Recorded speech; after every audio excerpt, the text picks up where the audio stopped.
دوستانو د مرکز میدان شهر ولسوالۍ کې د امام خیلو سیمې ته راغلي یو. دلته د مڼو یوه غټه توده ده چې تقریبا 1200 منه مڼې دلته توده شوي دي. نو بهتره خبره ده چې موږ باید د خپلو تولیداتو څخه او کوم شی چې په داخل د افغانستان کې همدلته پیدا کېږي باید د همدونه موږ استفاده وکړو. اوس دغه مڼې دي بهترین خوږې مڼې دي، بهترینې، دومره ښه خوند لري او زښته ډېرې د اوبو نه ډکې دي، ارزانه، پریمانه، صحي او خوندورې. همدغسې مڼې که د ایران نه راشي نو ډېرې به خونده وي، قیمت یې څو چنده زیات وي. نو د همدغو باغ د باغوان څخه به وغږېږو د سرمعلم صاحب څخه که د باغ په باره کې درته ووایي چې ته غواړې څو جریبه باغ لرې دلته؟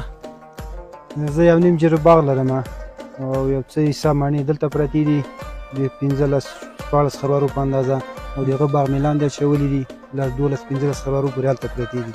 خو په تعصب سره باید وویل شي چې سږ د مڼو حاصلات فوق العاده زیات دي. میدان وردګ ولایت په سطحه باندې 120,000 تر 140,000 ټنه پورې مڼه تولیدېږي. هم په تعصب سره چې بازار نه لري، تجار نه لري، سړي خونې نشته ده چې دا وساتل شي او خپل قیمت راسي بزګر ته لاسته ورسي. نو په 50 روپۍ باندې ځي دغه مڼه د باغوان ته هېڅ هم نه کوي. د مصارف اړول، د واپاشي، د اوبو مصارف په څا باندې اوبه سوي دي، د تیلو دغه هېڅ نیم قیمت هم نه پوره کوي. نو مونږ وایو چې دغه قیمت یو مارکیټ یو ولاړ دی ورته پیدا سي او صحیح قیمت ارزښت هغه ته راسي بزګر ته په دې حاصل. او بل به د ټول باغ کې تقریبا څومره د مڼو ونې دي تا به د ټول هغه کې باغو کې؟ په دې دواړو باغو کې دغه یو نیم جریب ځمکه ده 280 د مڼو ونې لري. دا درې په دریو کې ایښودل سوي دي، ټولې مارلینګ دي. دغه د دې حاصل ده ماشاءالله سږ کال ډېره ښه مڼه ده چې رنګ، خوند، هر څه کیفیت نه برابره ده.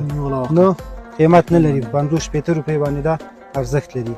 یا تجار هم نشته ده خاصې دا واخیستل سي یا ډکه سي، خو همداسې نیمه نیمه خریدار و فروش لري په ډېر کمه بیه باندې. تر 80 نه پورته خرید نه رسوي تر اوسه پورې په دې مرکز کې یا د ځینو ولایت په نورو ولسوالیو کې. او دغه مڼې کې به د توده کې پاتې شي تر څومره وخته پورې نه خرابېږي، ده جوړې پاتې کېږي؟ دغه یوه میاشت نورې موږ ساتئ چې کوم وخت چې واوره وولېږي، یخ زیات سي، دلته دا یخ وی له منځه وړي. په دې اساس باندې موږ نه سړې خونې لري، نه ساتلی سو، نه د ساتنې ځای لرو، هم مناسب سټورونه نشته چې دا پکې وساتل سي تر وده پورې یا تر حمله پورې بیا هغه وخت کې ښه قیمت راځي.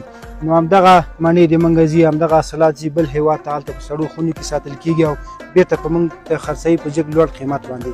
دا رومیان دي اوس وګوره د موږ 40-50-30 روپۍ باندې د همدغه ځي له خارج ګاونډي هېوادو ته او بېرته موږ ته ژمی رالېږي کیلو په 80-50 روپۍ باندې په موږ باندې خرڅوي. نو دولت نه غوښتنه دا ده چې دې ته یو مارکېټ صحیح برابر کړي، سړې خونې جوړې کړي، یا د صادراتو په باره کې له ګاونډي هېوادونو سره رابطه تعرفه راښکته کړي او دغه ته تجارت لاره هواره شي.